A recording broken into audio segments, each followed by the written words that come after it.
Cap, small cap क्या है? Small cap होता है जो कि 3 ईयर के बेसिस पे भी देख लीजिए ना एक बार, क्या फंड चेंज होते हैं, क्या टॉप 5 में जो दिख रहे हैं उसमें कुछ बदलाव आता है कि नहीं, वो देख लीजिए। मतलब उनके पास इतनी पाबंदी रहती है कि हम पैसे कहीं भी लगा सके। इतनी पाबंदी नहीं नहीं रहती, रहती, नहीं रहती। 1 to 500 तक के उनको ऑप्शन दिया हुआ है ऐसा। हाँ, बाकी पोर्टफोलियो चेक करें कि हमारे पैसे को कहाँ इन्वेस्ट कर रहे हैं। तो एचडीएफसी की सेक्टर ठीक है। बैंकिंग है, सेक्टर टेक्नोलॉजी है, सेक्टर इंफ्रास्ट्रक्चर है, सेक्टर फार्मा है, ओके। तो उसके अंदर भी सब कंपनीज है। मुझे आप थोड़ा समझाइए क्या मतलब है ये अलग अलग सेक्टर का, क्या समझ पा रही हैं आप जाती। चलो तो कल कहाँ पे थे? कल हम लोग ने लार्ज कैप, मिड कैप और स्मॉल कैप में तीन कंपनियों में डिफरेंशिएट करना सीखे थे कि किस कंपनी में हमें इन्वेस्ट करना है। ओके, इन्वेस्ट करने के लिए हमने म्यूचुअल फंड डिफरेंट कैटेगरी के फाइंड किया अपना पोर्टफोलियो बनाने के लिए। On the base of return also. Suppose 20,000 का करना था तो 5,000 का किया। तो हमने 3 फंड ढूंढे 3 कैटेगरी में, large cap, mid cap, small cap. Small cap क्या है? स्मॉल कैप होता है जो कि 500 नहीं 250, हाँ 250 से अबव कंपनी में इन्वेस्ट उन कंपनियों में से अच्छी ढूंढ के बनाने के लिए करते हैं, उसको बोलते हैं। ठीक है, तो एक कैटेगरी रह गई फ्लेक्सी कैप, हमने बात करी थी, वो क्या होता है? जो मिक्सचर ऑफ, मतलब उनके पास इतनी पाबंदी रहती है कि हम पैसे कहीं भी लगा सके। इतनी पाबंदी नहीं रहती, नहीं रहती। 1 to 500 तक के उनको ऑप्शन दिया हुआ है।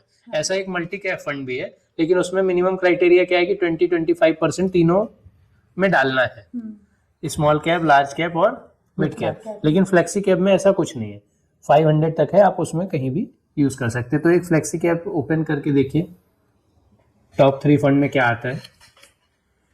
कैसे करेंगे? डाइवर्सिफिकेशन में जाकर के उसमें चलो, तो एक फंड क्या था, हमने एक रह गया था फ्लेक्सी कैप, मतलब उसके पास ज्यादा स्कोप है, 1 to 500 तक कहीं भी वो इन्वेस्ट कर सकते हैं। कैसे पहुंचेंगे? बाय डाइवर्सिफिकेशन के द्वारा हम फ्लेक्सी कैप मनी में जाएंगे, एक्सप्लोर फंड करेंगे, उसमें large cap, small cap, mid cap सारी कैटेगरी है। इसी में बाय डाइवर्सिफिकेशन में देखिए मल्टी कैप लिखा और फ्लेक्सी कैप। मल्टी कैप भी सेम है, मिड, लार्ज, स्मॉल तीनों में। फ्लेक्सी कैप भी क्या है, invest across large, mid, small cap stock लिखा है ना, वही। चलिए ओपन करेंगे। फिर इसमें एवरेज रिटर्न क्या दिख रहा है? 18.27। एवरेज रिटर्न जो जितने फंड्स बने होंगे उन सबका एवरेज 17-18% का रिटर्न है। नंबर ऑफ फंड्स कितने हैं? 35। मतलब अलग अलग जो एसेट मैनेजमेंट कंपनियां हैं उन सबको मिला के 35 इसमें म्यूचुअल फंड्स स्कीम है, जिसमें से हम टॉप 3, टॉप 4 अभी फाइंड करने की कोशिश करते हैं। अब आप लोग मुझे समझाइए। Same process we have to follow. हाँ, ओके। कि हम किससे लेना चाहते हैं, मतलब रिटर्न बेस में लेंगे, सॉर्ट करेंगे। सबसे पहले हम सॉर्ट करेंगे कि हमको रिटर्न बेस सॉर्ट बाय मतलब यहाँ पे फिल्टर है, जो आप लोग शॉपिंग साइट्स पे करते हैं ना, फिल्टर अलग डिफरेंट पैरामीटर्स के लिए। On the base of return I am going to choose now. So return base में देखा तो मैंने तो 5 साल का लिया रिटर्न, है ना, 5 ईयर रिटर्न 5 इयर्स का लिया। तो एचडीएफसी फ्लेक्सी कैप फंड है, bank of India flexi cap fund आया और जेएम फ्लेक्सी कैप फंड आया। ओके, तो हम तीनों को चेक बॉक्स में टिक करेंगे कंपेयर करने के लिए कि just a minute.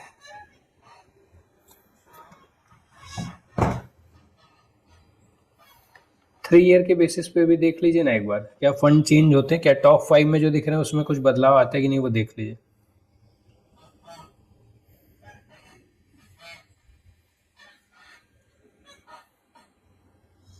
On the base of 3 year. हाँ, 3 ईयर में भी देखिए क्या क्या नाम आ रहा है। एचडीएफसी आ रहा है, आईसीआईसीआई आ रहा है, इन्वेस्को है, मोतीलाल ओसवाल है, और कौन कौन सा चूज कर रहे हैं? मोतीलाल ओसवाल है, ठीक है, 3 ईयर में। ओके, इन्वेस्को और एचडीएफसी फ्लेक्सी कैप फंड। और 5 बताइए, टॉप 5 बताइए। Bank of India flexi cap fund है और आईसीआईसी प्रूडेंशियल। ठीक है, और 5 ईयर में? 5 ईयर में ओके,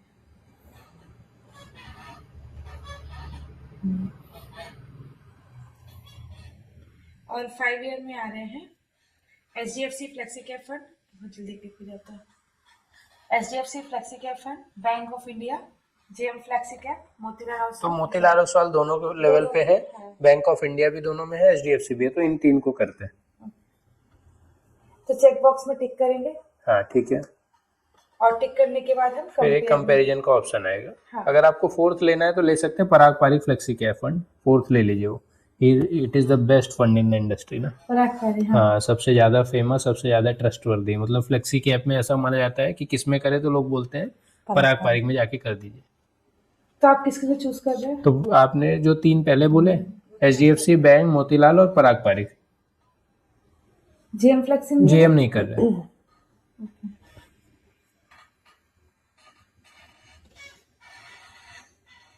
चलिए 4 कंपनी हम देख पा रहे हैं। हाँ।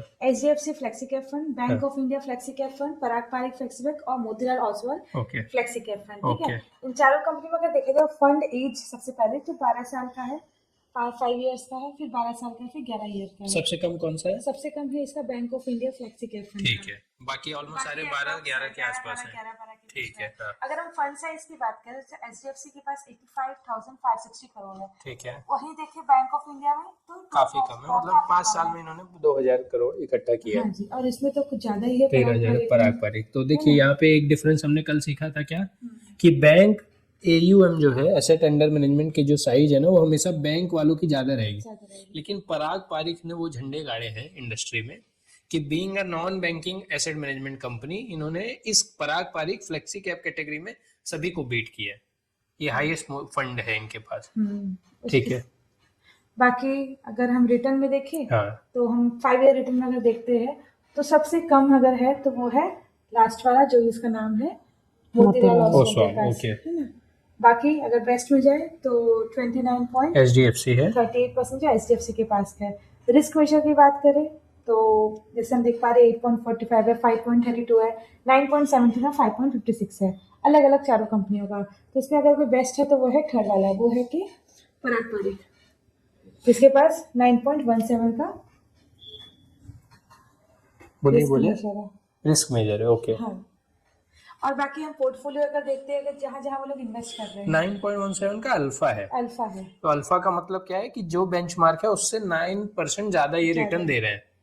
9 पॉइंट ज्यादा बेटर परफॉर्म किया है। तो मतलब 80 बेंचमार्क रखा था तो इन्होंने, अब इनका रिटर्न अगर 22 है ना अल्फा, तो जनरली क्या है 12-13 का 14 का एक्सपेक्टेशन था, 22 का रिटर्न आया, ऐसा अल्फा ज्यादा आ रहा है।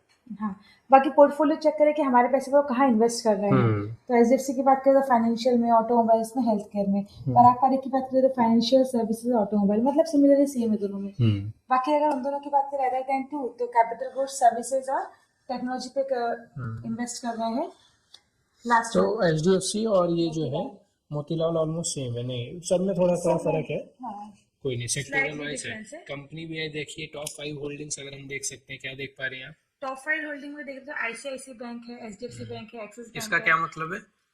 मतलब टॉप 5 होल्डिंग उनके पास है, जिन्होंने मतलब उन्होंने जहाँ इन्वेस्ट किया है, तो ये टॉप 5 रिजल्ट दे रही है। नहीं, और समझाइए क्या समझ आया? टॉप 5 होल्डिंग्स है, टॉप 3 सेक्टर है। टॉप 3 सेक्टर का काम क्या मतलब है? सिर्फ HDFC का समझाइए मुझे। फाइनेंस सेक्टर में हाँ, 34% पैसा। हाँ, और ऑटोमोबाइल किसका 34% पैसा? कितना पैसा था इनके पास?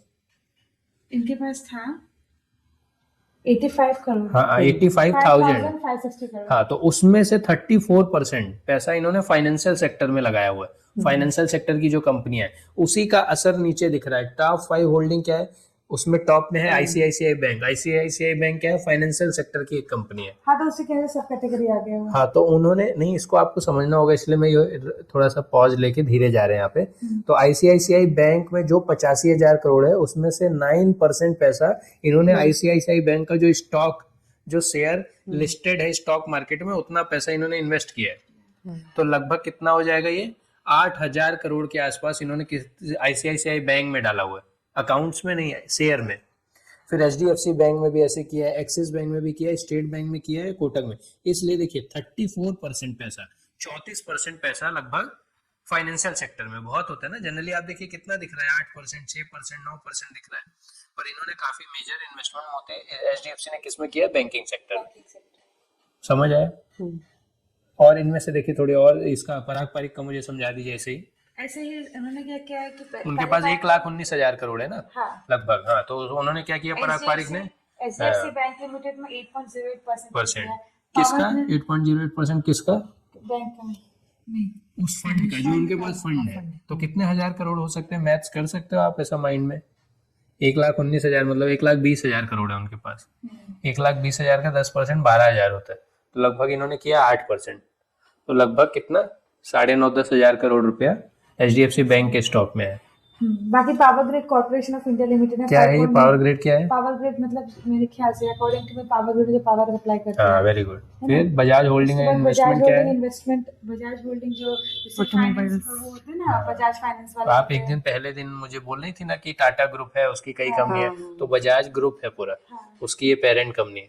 बजाज होल्डिंग मतलब बजाज फाइनेंस के भी ओनर है, बजाज की जो भी अदर कंपनी है उनके सब में इनका थोड़ा थोड़ा हिस्सेदारी, इसलिए इसका नाम बजाज होल्डिंग है। कोल इंडिया क्या है? कोल इंडिया मतलब जहाँ पर कोल ये देश की नवरत्न एक कंपनी है, PSU है, पब्लिक सेक्टर जो कंपनियां होती हैं और उसमें। ICICI बैंक लिमिटेड बैंक का तो पता है। 4.78% वाला है। ठीक है। ठीक है, और इसका इन्वेस्टमेंट काफी ज्यादा है।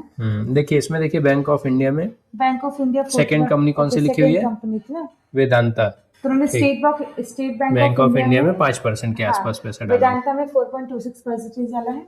बाकी कॉफर्ज लिमिटेड में 3.94% है। ICICI बैंक में भी है 3.9%। और लॉयल्टीज मेटल्स एनर्जी लिमिटेड में 3.54% उन्होंने इन्वेस्ट किया है। और क्या देख के समझा सकते हैं मुझे इसमें? ओके, और इसमें बाकी इक्विटी डेप्ट तो उतना होता नहीं है। एक्सपेंस रेशियो, ठीक है, इसकी हम बात करते हैं तो 0.7% HDFC का है, 0.53, 0.63 और 0.85। तो यहाँ पर 0.85 एक्सपेंस रेशियो ज़्यादा है, जो कि मोतीलाल ओसवाल का है। ओके, उसके बाद तो लगभग एक्सपेंस रेशियो जो है ना 0.4 से 0.8 के बीच में हो तो दैट इज पेएबल, मतलब उतना दिया जा सकता है। उससे ज़्यादा हो तो थोड़ा सोचना चाहिए कि रिटर्न अच्छा और रहे, तभी हम इतना पैसा फीस के तौर पे देंगे। बाकी एग्जिट लोड की बात करें तो पराग पारिक हायर रखता है, 2% रखता है। हाँ। वो कहता है कि आपने हम पे भरोसा करके पैसे दिया है तो थोड़े साल रुकिए, कुछ महीने रुकिए, ताकि हमको मौका दीजिए आपका पैसा बढ़ाने का। और अगर आप उसको ओपन करके देखेंगे ना नो मोर में जाके, तो वहां पे लिखा हुआ है कि 730 डेज के पहले आप मत निकालिए। Terms and condition. हाँ, ऐसी कंडीशन है कि जो भी पैसा आपने दिया उसका 10% पैसा अगर आप पहले साल में निकाल लेंगे तो 2% फीस ये लोग लेंगे। दूसरे साल 730 डेज के पहले अगर आपने 1% निकाला, जितना भी आपका 1 लाख है उसमें 10% यूनिट का मतलब हुआ 10,000 रुपए की यूनिट्स, तो उससे ज्यादा आप निकालने जा रहे हैं तो दिक्कत, थोड़ा सा ये फीस लेते हैं। बाकी HDFC जो इट इज मैनेज्ड बाय रोशी जैन। देखिए रोशी जैन मैनेज कर रही है, फिर आलोक सिंह है, हाँ, निकेश बाकी शाह पराग है। पारिक में तो नंबर ऑफ मेंबर्स है 5 to 6 member, Raj Mehta, Rajiv ji. Thakur. Okay ये वेटरन लोग हैं, पराग पारिक की बड़ी रिस्पेक्ट है इंडस्ट्री में। जी। और लास्ट में जो मोतीलाल है वो निकेश शाह, राकेश शेट्टी, अजय खंडेवाला, अतुल मेहरा के द्वारा मैनेज हो रहा है। ठीक है। तो अगर हम इसमें देखें ओवरऑल तो हम पराग पारिक को ही चूज करेंगे, क्योंकि पराग पारिक के पास काफी फंड भी है उसके साथ उसका। लेकिन इसमें प्रॉब्लम ये है कि जो रिटर्न है उसमें HDFC का ज्यादा है, HDFC का ज्यादा है 29.38%। तो जा सकते हैं HDFC के हम साथ फंड भी। देख के तो पराग पारिक को नहीं नहीं जा चूज कर सकते। सकते, इसलिए हम रिटर्न बेस में रिटर्न के बेस। HDFC को चूज करेंगे। हाँ, तो ऐसा चुन सकते हैं, लेकिन हमने क्या डिसाइड किया था, किसी भी कैटेगरी पे हम किसी एक फंड पे नहीं लगाएंगे। क्यों नहीं लगाएंगे?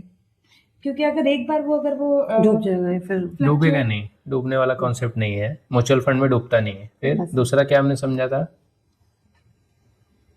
किस बात को लेकर आप बोल रहे हैं? कि आपने जैसे चुन लिया HDFC, कल भी हमने एक चुन लिया था लार्ज कैप, फिर मैंने कहा था नहीं एक नहीं 2 के साथ जाइए, कम से कम एक कैटेगरी में 2, मतलब 5,000 आपको लार्ज कैप में डालना है ना, तो 2 फंड चुनिए और 2.5 डालिए। क्यों ऐसा करना है? क्योंकि कभी कभी क्या होता है ना कि हमारे पैसे अगर तीनों में अगर डाइवर्सिफाई करके डालते तो अगर एक कम भी रहा, अगर एक ठीक से परफॉर्म नहीं कर पाए, दूसरा वाला हमें वो उसको ओवरकम उसका कर देगा। रिटर्न दे ये सकता कर है। सकता है, ये तो जनरल एक टर्म है कि किसी टाइम पे नहीं कर पाए। सेकंड क्या है, कुछ सालों में इंडिया में क्या हुआ है कि फंड मैनेजर्स पे आरोप लगे हैं कि वो लोग इनसाइडर ट्रेडिंग करते हैं, तो उनका नाम खराब होता है, तो उस फंड से लोग पैसे निकालते हैं तो परफॉर्मेंस खराब हो जाती है। तो एक्सिस के साथ हुआ है, क्वांट के साथ हुआ है ऐसा। हालांकि वो लोग अपनी पेनाल्टी वगैरह फाइल करके अपने आप को फ्री करते हैं, मे भी उनको फंसाते भी होंगे, पर फंड तो परफॉर्मेंस खराब हो जाती है उस साल या 2-3 साल के लिए। 2019-20 में एक्सिस के साथ हुआ तो दिक्कत हुई थी, 24 में क्वांट के साथ हुआ तो परफॉर्मेंस में इम्पैक्ट आया था। इसलिए हम थोड़ा एक कैटेगरी के अंदर आ गए स्मॉल कैप में, उसमें भी हम 2 के साथ जाएंगे ताकि थोड़ा सा और रिस्क कम हो सके। ठीक है, अब हम मेन काम आज करेंगे सेक्टोरल फंड के लिए, बात हुआ था ना, तो सेक्टोरल फंड तक कैसे पहुंचेंगे? सेम प्रोसेस है। सेम प्रोसेस, क्या बताइए मुझे? सबसे पहले हमें जाना है एक्सप्लोर म्यूचुअल फंड, फिर एक्सप्लोर म्यूचुअल फंड जाएंगे। उसके बाद आपको दिख रहा है वहाँ पर सेक्टोरल। ओके, सेक्टर 4 सेक्टर है। हाँ, इसमें सामने स्क्रीन में 4 है। सेक्टर बैंकिंग है, सेक्टर टेक्नोलॉजी है, सेक्टर इंफ्रास्ट्रक्चर है, सेक्टर फार्मा है। ओके। तो उसके अंदर भी सब कंपनीज है। मुझे आप थोड़ा समझाइए क्या मतलब है ये, अलग अलग सेक्टर का क्या समझ पा रही हैं आप? सेक्टर बैंकिंग जैसे मतलब बैंकिंग लिखा है, हाँ क्या तो मतलब बैंक जितने भी बैंक हैं बैंक उसमें हम इन्वेस्ट कर सकते हैं। 4-5 नाम बोलिए बैंक के। HDFC है, SBI है, ICI है, कोटक है, कोटक है, एक्सिस हाँ। है, बंधन है और पंजाब है, Punjab national Allahabad bank, bank है, हाँ। SBI है, ऐसे करके बैंक है बहुत सारे। देखिए मेरे हिसाब से क्या होता है, म्यूचुअल फंड क्या होता है, सेक्टर मतलब होता है कि स्पेसिफिक एरिया है ना, और जो इंडस्ट्री ऑफ द इकोनॉमी कह सकते हैं जहाँ पर फंड इन्वेस्ट करते हैं मनी में, ठीक है। उसके साथ अगर सिंपल मीनिंग में अगर देखा जाए तो ये म्यूचुअल फंड में ये सेक्टर होता क्या है, सेक्टर क्या होता है, एक ग्रुप ऑफ कंपनीज है, ठीक है, जहाँ पर क्या होता है सब semi similar kind of work कर रहे होते हैं, लेकिन हाँ, हमें जैसे चूज इन्होंने करना है। बैंक का बोला ना, तो बैंक सेम ही टाइप का काम करते हैं, लोन देना, सेविंग जैसे अकाउंट, अगर हम करेंट। बैंकिंग की बात करें या फाइनेंशियल सर्विस का, तो एचडीएफसी है, आईसीआईसी है, आईटी जिसे इंफॉर्मेशन टेक्नोलॉजी भी Okay. कहते हैं, इन्फोसिस है, टीसीएस है, विप्रो है ना। उसी प्रकार से फार्मा के भी है, सन फार्मा और डॉक्टर रेड्डी, सिप्ला, ऐसे बहुत सारे हैं। एलेम्बिक In है, the same जाइडस way, है, हाँ, एनर्जी और ऑयल एंड गैस की भी है, रिलायंस इंडस्ट्री, ओएनजीसी जो आपने बहुत ONGC सुना है, होगा, है ना। और HP है, एफएमसीजी भी है। FMCG। एफएमसीजी का फुल फॉर्म होता है फास्ट मूविंग कंज्यूमर गुड्स। क्या मतलब है उसका? फास्ट मूविंग कंज्यूमर गुड्स मतलब कैसे होता है, जैसे हिंदुस्तान नेस्ले जो आपने सुना होगा, फास्ट जो मूविंग, जो वो ज्यादा ऐसे, कंज्यूम कर रहे हैं। हाँ ऐसे वर्ड्स में हाँ, जाते हैं जो हाँ। जल्दी खपत होता है। तो आपके घर में जल्दी क्या खपत होता है? Nestle laptop. कॉफी लोग पीते हैं। हाँ। लैपटॉप नहीं होता ना, एक लिया तो 10 साल नहीं। चलाते हैं, टेबल भी लिया तो सालों। जल्दी जल्दी कौन सा? हर महीने, हाँ, ग्रोसरी ग्रोसरी, हाँ। जो भी है ना, ये एफएम फास्ट मूविंग यही है। आपके तेल, शैम्पू, साबुन, बिस्किट, नमकीन, चॉकलेट्स, मिल्क, ये सब फास्ट मूविंग कंज्यूमर गुड्स। बाकी ऑटोमोबाइल्स हो गया, मारुति सुजुकी हो गया, है ना, इसके बाद टाटा मोटर्स हो गया, किया तो हो ये गया, सब, हाँ, हुंडई किया हो गया। हुंडई हो गया, तो ये सब सेक्टर्स हैं। ठीक है, ऐसा तो एक सेक्टर में एक टाइप का काम करने वाली कंपनियों को क्लासिफाई कर दिया गया है सेक्टर के हिसाब से। ठीक है, तो आज हम ये समझेंगे कि अब इतने सारे सेक्टर हैं, तो मार्केट में हर समय कोई ना कोई सेक्टर अच्छा कर रहा होता है। वैसे तो सेक्टोरल जो म्यूचुअल फंड है ना, बाय नेम, बाय कैटेगरी, या इनका जो क्लासिफिकेशन है म्यूचुअल फंड इंडस्ट्री में, वो रिस्की फंड के अंदर है। कभी कभी क्या होता है कि ये एक सेक्टर चलता ही नहीं है 2-3 साल 4 साल तक। तो अगर आपने पर्टिकुलर एक सेक्टर में डाला तो उसमें ये रिस्क रहता है कि 3 साल तक आपका पैसा बढ़ेगा नहीं, कुछ लॉस में भी जा सकता है। जैसे आईटी सेक्टर में क्या हो रहा है, आर्टिफिशियल इंटेलिजेंस आने के बाद वो सेक्टर अच्छा परफॉर्म नहीं कर रहा है 3 सालों से 4 सालों से। अगर आपने उस सेक्टर में पैसे डाले ना, तो आपके रिटर्न्स कम बन रहे हैं। फिर भी अगर सेक्टर को हम ठीक से, उसकी साइकिल्स को, जो उसके ऊपर नीचे की साइकिल है, अगर उसको हम ठीक से ऑब्जर्व करें, नोटिस करें वीकली, अगर आप सेक्टर्स के चार्ट को ओपन करके देखेंगे, जो कि हम कल से सीखेंगे। कल हम 4-5 ऐसी वेबसाइट्स, ऐसे सोर्स हैं जिनके थ्रू जाके पूरे मार्केट को हम चेक कर सकते हैं कि मार्केट आज पॉजिटिव है, नेगेटिव है, लास्ट 1 वीक में कैसा है, लास्ट 1 मंथ से कैसा बिहेव कर रहा है, लास्ट 1 ईयर से कैसा कर रहा है, फिर डिफरेंट सेक्टर कैसा कर रहे हैं बिहेव, पॉजिटिव कर रहे हैं, नेगेटिव कर रहे हैं, या कंसोलिडेट कर रहे हैं।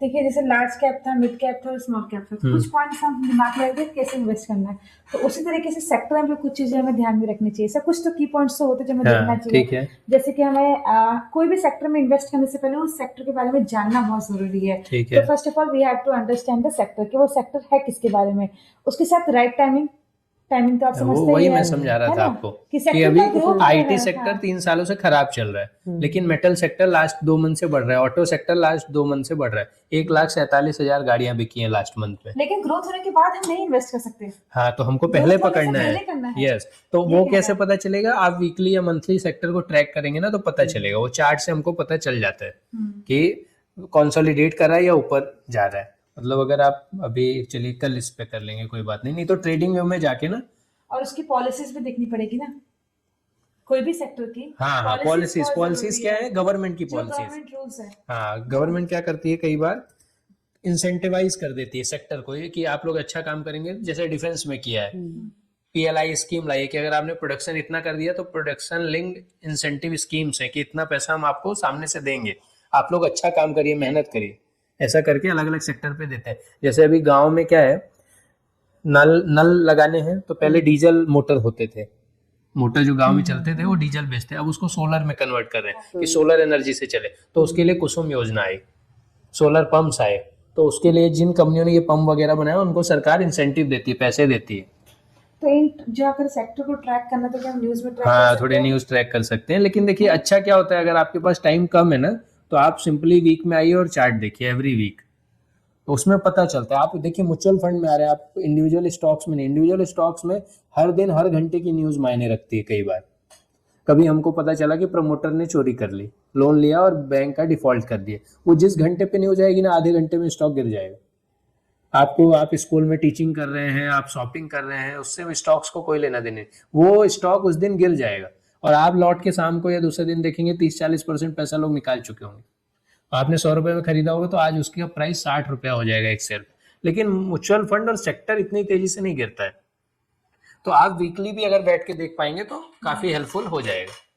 ठीक है, न्यूज अगर आप देख सकते हैं, सुन सकते हैं, अगर मतलब बोलना नहीं चाहिए, पर आपके जो एंटरटेनमेंट के है आधे एक घंटे का, उसको अगर आप रिप्लेस कर देंगे तो वो भी मच बेटर I है। have a habit of listening हाँ music ठीक, में. News Sorry, news. न्यूज लेकिन जनरली हम न्यूज कैसे सुनते हैं? बॉलीवुड की, पॉलिटिक्स की, एक्सीडेंट्स की, मर्डर्स की, जो भी होता है ना, मतलब वो सब हम ज्यादा देखते हैं, वही दिखाया जाता है, हमारी गलती नहीं है, वही हम ओपन करते हैं, वही आ जाता है। तो अगर आप सेलेक्ट कर लेंगे तो ऐसी न्यूज आती है, बात सही है, बहुत सारे सोर्सेस है उसके। तो चलिए एक ओपन करके मुझे समझाइए क्या क्या दिख रहा है। एक ही सेक्टर पे हाँ, कोई भी एक सेक्टर आप ओपन करिए। Banking, okay. बैंकिंग में जाते हैं। बैंकिंग में ना दो चीजें हैं ना, एक प्राइवेट बैंक्स हैं, एक गवर्नमेंट बैंक है ना।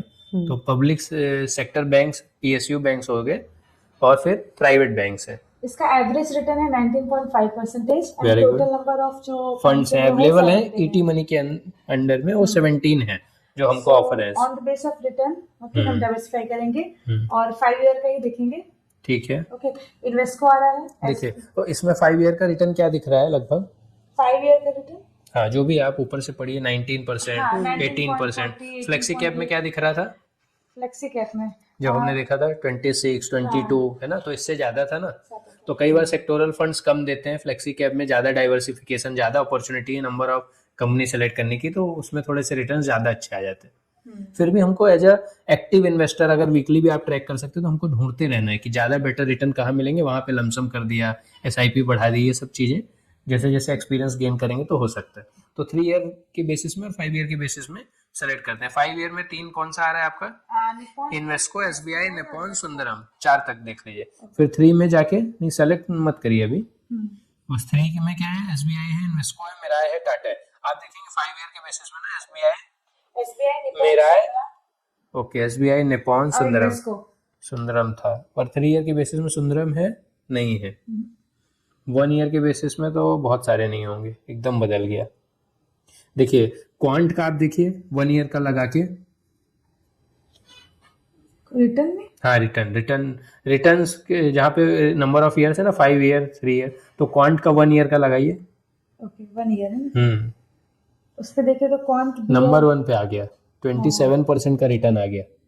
तो कई बार अगर सही टाइम पे सेक्टर्स में जाए ना तो बहुत अच्छे, 27% का रिटर्न बहुत होता है। इतना बिजनेस में नहीं मिलता, लोग साल भर काम करते हैं 20-30% कमाते हैं, 10-15% कमाते हैं कई बार।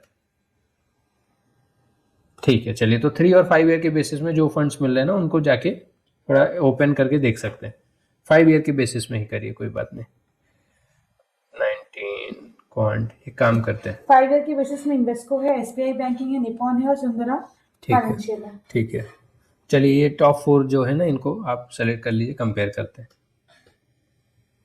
ऑलरेडी सिलेक्टेड, ठीक है, चलिए कंपेयर करते हैं, बता दीजिए मुझे क्या समझ आ रहा है। ओके। सबसे पहले तो इनका जो फंड एज है, हाँ, ऑलमोस्ट सिमिलर है ना, 10 to 12 10-12 साल है, तो ठीक ठाक है, कंपैरिजन किया जा सकता है। ठीक है, फंड साइज की बात करें तो सबसे ज्यादा है इसके पास एसबीआई के पास, वो बैंक है तो उनके पास रहेगा ही, ये हमने समझ लिया है ना। तो थोड़ा सा बैंक को हम वो करके चल सकते हैं, ऐसा फंड साइज के बेसिस पे नहीं जज करना है। ठीक है, रिटर्न के बेसिस पे 5 इयर्स का रिटर्न देखिए, हाँ, तो इसका ज्यादा Nippon is a winner, Nippon का, हाँ। ठीक है। 3 ईयर के बेसिस में इन्वेस्को इज अ विनर, हाँ, 1 ईयर के बेसिस पे एसबीआई इज विनर, 6 मंथ के बेसिस पे एसबीआई, नहीं एसबीआई है, देखिए ना 16.51 है, ठीक है ना। तो ये ठीक है, फिर भी अगर 1% 2% है तो लगभग समझ सकते हैं। अभी चारों रेस में है। चलिए अब बाकी पैरामीटर्स देख लेते हैं। डेविएशन ऑलमोस्ट सिमिलर है, 12 से 11 के बीच में। शार्पे रेशियो जो है वो भी 0.99 से 1.15 के आसपास है, ठीक है। बीटा क्या है, 1 से कम है, तीनों का चलेगा। शॉर्टिनो क्या है, जितना ज़्यादा उतना अच्छा ना, तो लगभग आसपास है ना, 1.8 से 2 तक है, हाँ, तो सबसे ज़्यादा है, कोई बात नहीं। अल्फा अल्फा जो अल्फा है भी जो है वो 6 to 9.27 है। हाँ 6.5 से 9.5 तक है, तो ऑलमोस्ट सिमिलर है, मतलब ड्रास्टिक दिक्कत नहीं है ना। अल्फा अगर किसी का 2 है किसी का 8 है तो ज्यादा वेरिएशन है, फिर हम 8 के साथ आसानी से जा सकते हैं। अनक्लासिफाइड के कहाँ पे? जिसे लोग पोर्टफोलियो टॉप 3 सेक्टर्स में डालते हैं, हाँ ठीक है। तो फाइनेंशियल में, सर्विसेज में, इंश्योरेंस में तीनों में डाले हैं। हाँ लेकिन जो लास्ट अनक्लासिफाइड मतलब हम क्लासीफाई नहीं कर पा रहे हैं ये लोग, मतलब मिक्स कंपनियों में उन्होंने डाल दिया है, थोड़ा बहुत रिलेटेड कंपनियां हैं, बाकी सर्विसेज है, सारों ने सारी कंपनीज ने फाइनेंशियल में ज्यादा है, फिर इंश्योरेंस में है, और इंश्योरेंस में डाला है। ठीक है। मेजॉरिटी कई फाइनेंशियल कंपनियां इंश्योरेंस भी ऑफर करती है ना, ऐसा रहता है, मतलब लाइफ इंश्योरेंस है और बाकी जनरल इंश्योरेंस है, घर का भी इंश्योरेंस होता है, पता है आपको, फायर वायर हो जाए तो इंश्योरेंस होता है, तो लॉजिस्टिक्स शिपिंग सबका इंश्योरेंस होता है, बिजनेसेस का इंश्योरेंस होता है, फैक्ट्रियों में आग लग जाए तो उसका भी पैसा मिलता है, तो ये सब है, एक बड़ा सेक्टर है, सर्विस सेक्टर में काउंट होता है। ओके, ठीक और है। इसके बाद अगर एग्जिट लोड में देखें, सॉरी इक्विटी परसेंटेज देखें तो 98.78 होता है इन्वेस्टर का। ओके हाँ, नहीं इक्विटी मतलब स्टॉक्स में डाल रहे हैं, ठीक है, डेट में कम से कम है तो कोई बात नहीं। फिर एक्सपेंस रेशियो में देखिए, एक्सपेंस रेशियो में 0.98 है, जो कि है हाईएस्ट है निपॉन Highest का, है निपॉन तो ये का। कम में देखना है हमको, कम है ना, ये फीस है हमसे जो लेने वाले हैं वो लोग, तो इसको कम रहना चाहिए, ठीक है। और सिमिलर ही है सर। हाँ ऑलमोस्ट सिमिलर है, और थोड़ा ज्यादा है, अगर आप देखेंगे ना 0.4 0.5 था फ्लेक्सी कैप में, इसमें ज्यादा है, तो ये कहना है कि सेक्टर को पकड़ना सही टाइम पे, उस पे इन्वेस्ट करना और प्रॉफिट निकालना कठिन है, इसलिए हम थोड़ा ज्यादा पैसे लेंगे। और एग्जिट लोड में भी यहाँ पर चेंजेस दिखने मिलेगी, 0.5% लेते हैं लोग। हाँ लिखे हैं 1 मंथ के लिए ही है मेरे हिसाब से, ज्यादा नहीं, 30 डेज है, तो 30 दिन में तो लोग पैसे नहीं निकालने चाहिए। बाकी अगर इन्वेस्टमेंट हॉरिजॉन देखें तो सारों का लॉन्ग टर्म के लिए और लॉन्ग good टर्म के रहेगा। लिए हाँ, और मैनेज करते हैं बाय हितेन जैन, मिलिंद अग्रवाल, विनायक शर्मा, भाविक दवे, ठीक है। तो इस हिसाब से आप कौन से, मतलब 2 चुनने हैं हमको अगर इन्वेस्ट करना है फाइनेंशियल सर्विसेज में, तो लेकिन सेक्टर फंड में हम तब करेंगे जब हम चार्ट देख लेंगे। कल हम चार्ट देखेंगे, किस वेबसाइट के थ्रू देख सकते हैं, स्टॉक्स को स्क्रीन करने का, सेक्टर को स्क्रीन करने के कुछ टूल्स हैं, वो सब हम कल समझेंगे। और हम देखेंगे इतने सेक्टर में जो सेक्टर टॉप में चल रहा है और आने वाले 1-2 साल उसके पॉजिटिव वाइब्स आ रहे हैं, तो हम उसमें सेक्टोरल फंड में, हमेशा इन्होंने लिखा है लॉन्ग टर्म के लिए, लेकिन जनरली शॉर्ट टर्म के लिए करना चाहिए। जब वो सेक्टर अच्छा परफॉर्म करे उसमें पैसे डाले, अच्छा परफॉर्म किया उसको निकालो, स्विच करके फिर दूसरा सेक्टर ढूंढे। तो लमसम इन्वेस्ट करने के लिए सेक्टोरल फंड्स ठीक होते हैं। एसआईपी हमेशा करनी चाहिए, large cap, mid cap, small cap, flexi cap. ये जो गेम है ऐसा है कि आपके पास बोनस वगैरह का पैसा आया तो इन्वेस्ट करिए, बढ़ गया निकाल लीजिए, फिर दूसरा सेक्टर ढूंढिए, क्योंकि सेक्टर साइकिल पे ही चलते हैं। तभी तो बोलते हैं एग्जिट कर लो इफ आउटलुक वीकेंस। हाँ इफ आउटलुक वीकेंस, अगर उसका लक्षण नेगेटिव दिख रहे हैं, कमजोर हो रहे हैं, तो अपने को क्या करना है, आउट हो जाना है, ठीक है।